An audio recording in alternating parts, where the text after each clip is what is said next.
नमस्कार मित्रों, सभी का बहुत बहुत स्वागत है हमारे चैनल संकल्प सफलता पर।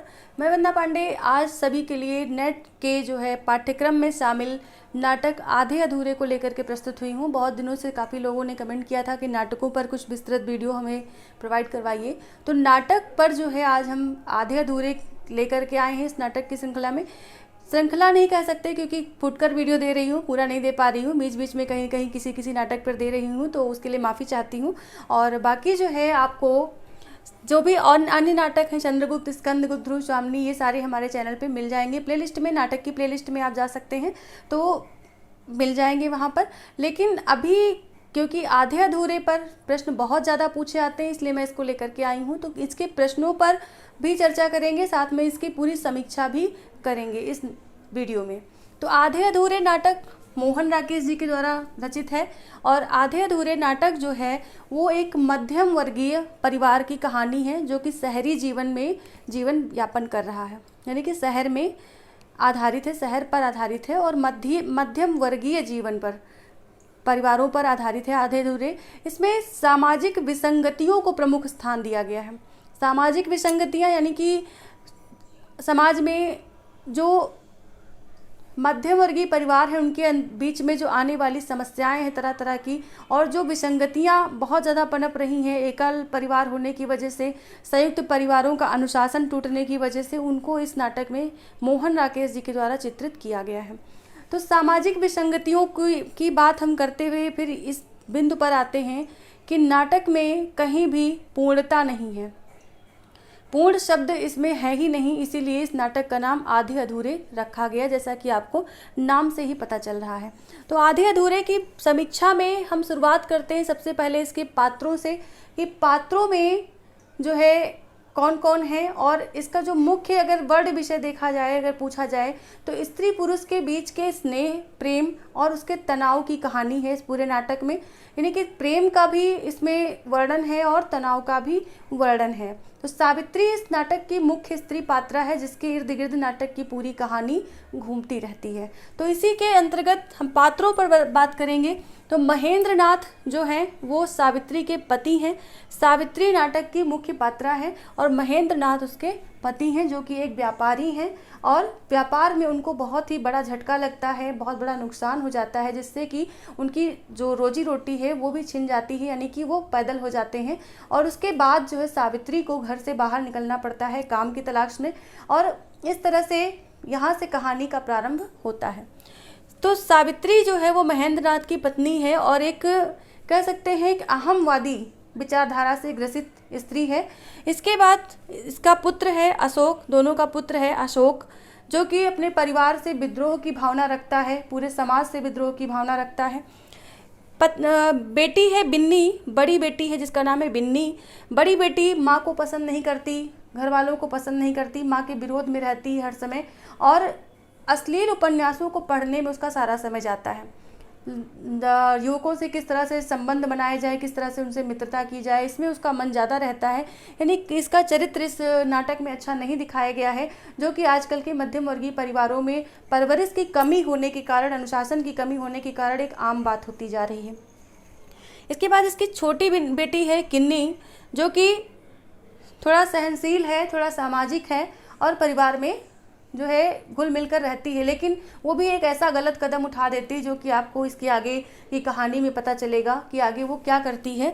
तो इसके बाद जुनेजा है, सिंघानिया है, जगमोहन है, ये इसके प्रमुख पात्र हैं जो कि सावित्री से रिलेट होते हैं। मनोज हैं, शिवदत्त हैं, जिनके नाम मैंने यहाँ नहीं नोट किए हैं, वो जो इनके संपर्क में आते हैं पहले मित्र और चौथे मित्र के रूप में, यानी कि 4 मित्रों की यहाँ पर बात की जाती है पूरे नाटक में। तो नाटक में सबसे पहली चीज़ तो आती है कि परिवार जो है एक अनुशासित परिवार की यहाँ पर कमी देखने को मिलती है। इस पर हम बाद में बात करेंगे। पहले तो हम ये बता दें कि साधारण मध्यम वर्गीय परिवार, यानी कि भारतीय परिवार जो कि मध्यम वर्गीय उस पर भी साधारण है, ऐसे परिवार की कहानी इस नाटक में वर्णित की गई है। तो नाटक में मुख्य रूप से महेंद्र नाथ और सावित्री से कहानी की स्टार्टिंग होती है। महेंद्र नाथ एक व्यापारी हैं, उनका व्यापार डूब जाता है और जिसके कारण वो बहुत ही परेशान रहने लगते हैं और उनका स्वभाव जो है वो पहले से बहुत ही अलग हो जाता है।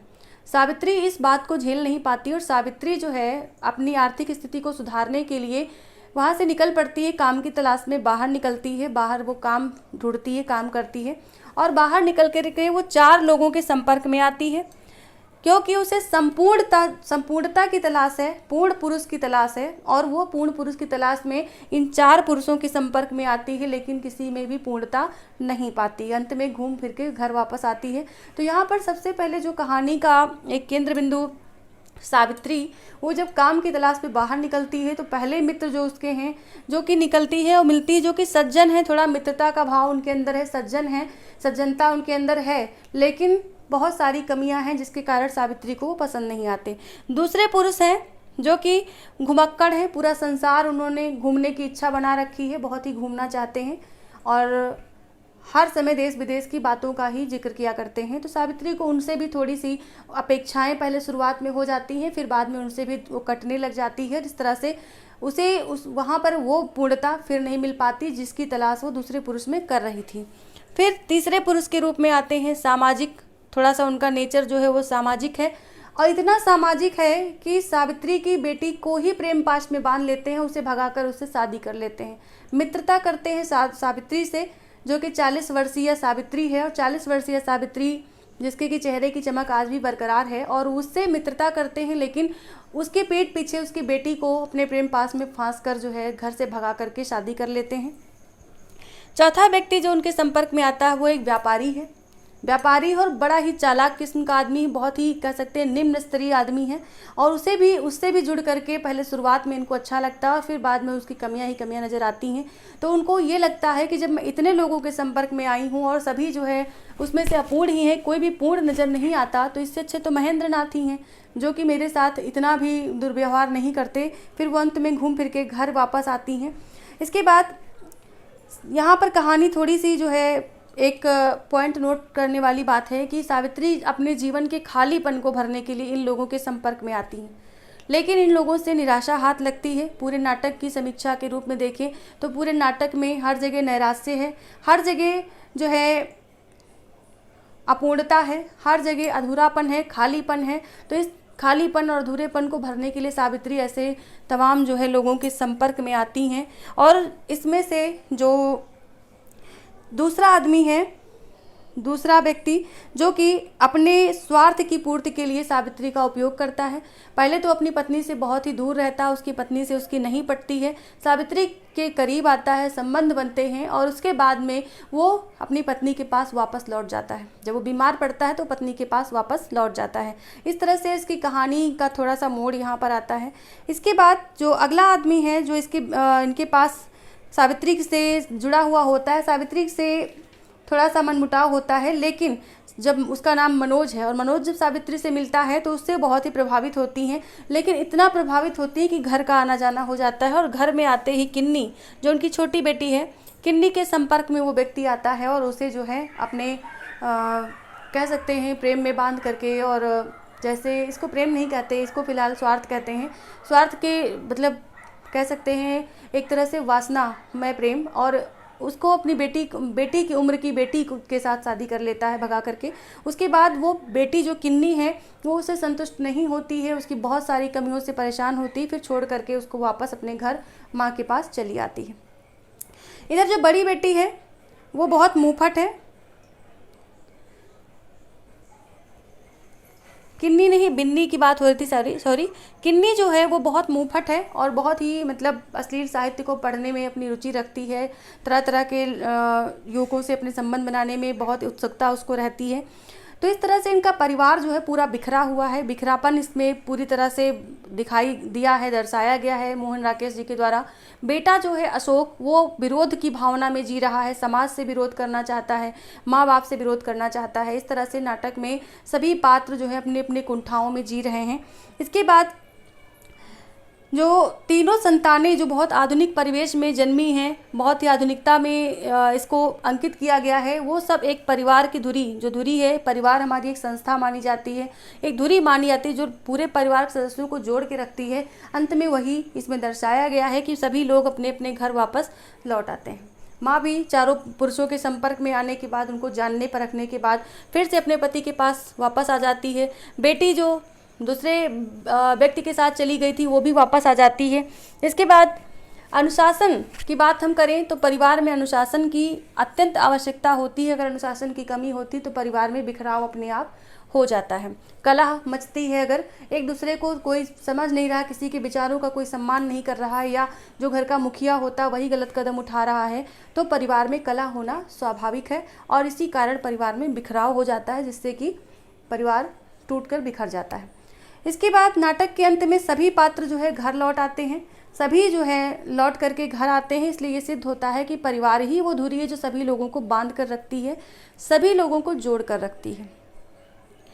महेंद्र नाथ अपने मित्र के यहाँ से लौट आते हैं। पहले वो घर छोड़ के चले जाते हैं सावित्री के ऐसे व्यवहार को देख करके, फिर वो मित्र के यहाँ रहने लगते हैं। उसके बाद अपने मित्र के यहाँ से वापस आते हैं घर, वो भी वापस आ जाते हैं और बेटी जो है वो भी घर वापस आ जाती है। और इस तरह से माँ, बेटी, बेटे सभी जो है अनुशासनहीनता होने के बाद भी परिवार में सभी वापस आते हैं। तो इस तरह से इस नाटक में मोहन राकेश जी ने सावित्री और महेंद्र नाथ के माध्यम से साधारण भारतीय यानी कि मध्यम वर्गीय भारतीय परिवारों का चित्रण किया है, जो कि शहरी जीवन में आजकल ये खासकर हो रहा है। आजकल नहीं, जब ये रचा गया था तब तो और अभी तो और भी ज़्यादा मात्रा में हो रहा है। तो इस तरह से नाटक की प्रासंगिकता वर्तमान समय में और बढ़ जाती है। इसलिए इसका नाटक में, क्योंकि क्वेश्चन जो है आधे अधूरे से जो बनते हैं वो समीक्षात्मक होते हैं, इसके कथन पूछे जाते हैं नाटक के बीच बीच के, तो कथन तो मैं यहाँ नहीं ले सकती, भी बाद में वीडियो प्रोवाइड करवाऊंगी। लेकिन यहाँ पे जो क्वेश्चंस हैं, जो और क्वेश्चन बन सकते हैं कि हाँ पहला मित्र किस प्रकार था, काले कोट वाला आदमी कौन था, इस तरह के जो क्वेश्चंस बनते हैं वो यहाँ पे लिए जा सकते हैं। तो टोपी वाला आदमी कौन सा था, तो दूसरा था। काले कोट वाला कौन सा, तो पहला मित्र था। इस तरह से वेशभूषा पर इसमें क्वेश्चन बनाए जाते हैं और वेशभूषा के साथ साथ जो है भारतीय मध्यम वर्गीय परिवार से संबंधित क्वेश्चंस यहाँ पे बनते हैं। समीक्षा के आधार पर समीक्षा आपको बता दी गई। इसके सारे क्वेश्चन आंसर के लिए जो है आप वीडियो के डिस्क्रिप्शन में जा सकते हैं, वहाँ पे लिंक मिल जाएगा, जिसमें कि इस नाटक पर बनने वाले सारे क्वेश्चन देने का प्रयास किया गया है। तो आप वहाँ पे ढूंढ करके नाटक के सारे प्रश्न दे सकते हैं। नाटक वाली इकाई में जा करके वहाँ से आधे अधूरे के प्रश्न आप मिल सकते हैं, बाकी अन्य नाटकों के भी प्रश्न आपको प्राप्त हो सकते हैं। तो अगर आपको वीडियो अच्छी लग रही है, आप ऐसे ही सभी नाटकों की समीक्षा चाहते हैं, तो आप जो है कमेंट करना बिल्कुल ना भूलें, वीडियो को लाइक करें, शेयर करें। और साथ ही मैं कहना चाहूँगी कि जो लोग नेट की प्रैक्टिस कर रहे हैं, क्योंकि एग्ज़ाम नज़दीक आ चुका है, तो वो लोग जो है प्रैक्टिस के लिए चैनल को सब्सक्राइब कर लें, जिससे कि जो भी हमारी प्रैक्टिस वाली वीडियोज आपको लगातार मिलती रहें, जिसमें हम क्वेश्चन आंसर करवाते हैं। इसके साथ ही अगर आप टीजीटी पीजीटी हिंदी से जो है तैयारी करना चाहते हैं, तो नीचे दिए गए नंबर पर जो है आप डिस्क्रिप्शन में दिए गए नंबर पर आप संपर्क कर सकते हैं और एडमिशन ले सकते हैं।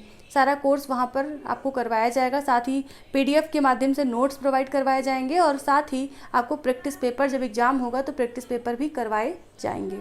तो इसी उम्मीद के साथ कि आपको वीडियो अच्छी लग रही होंगी, आप हमारा सपोर्ट करेंगे, साथ ही हमारे चैनल से जुड़ेंगे।